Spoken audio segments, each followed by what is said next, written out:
everybody, welcome back to another video. Today I'm going to show you how to actually insert and remove the alcohol bottles, the canisters from the Duet machine itself.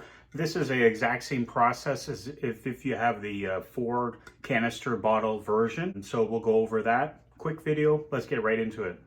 All right, so the first thing that you want to do is fill your bottle with whatever spirit that you're going to be using.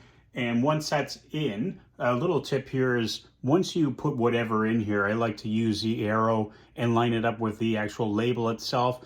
I don't want to turn this over, but that says rum right there, so I know that this bottle is rum. Another tip here is you'll get a little closer view once the bottle's in, but I like to line up the label and the arrow with a number on the machine itself. I'll show you a close up, but that way I still know what spirit's in there.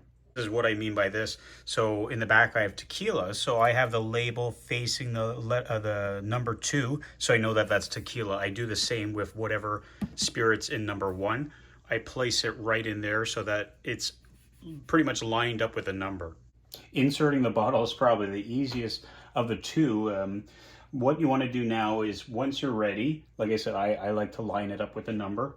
I'm going to turn the bottle over, line it up, and then I'm just going to press right down.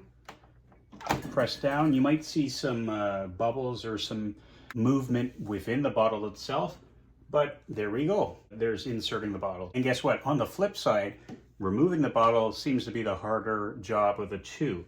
To actually go about removing the bottle, you want to use the machine itself and sort of press down on the machine while removing the bottle itself. You might have to wiggle it a little bit, but once it gets loose enough, the bottle should just come right out. So this is what I mean by this. I'll just show it in real time. I normally like put a hand on where the mat is, and then I at least start to wiggle it out, and then it goes right there. Again, it might feel like the machine's just going to like tip over or whatever, so hence why I put a hand on the machine itself. I don't really press down, but it's more of a stabilizing the machine. And there we go, another instructional video, how to remove the bottle, how to insert the bottle in the machine. Like I said, it's the exact same process if you have the 4-bottle version, the 2-bottle version, the same thing. Anyways, I hope you enjoyed the video. Don't forget to subscribe.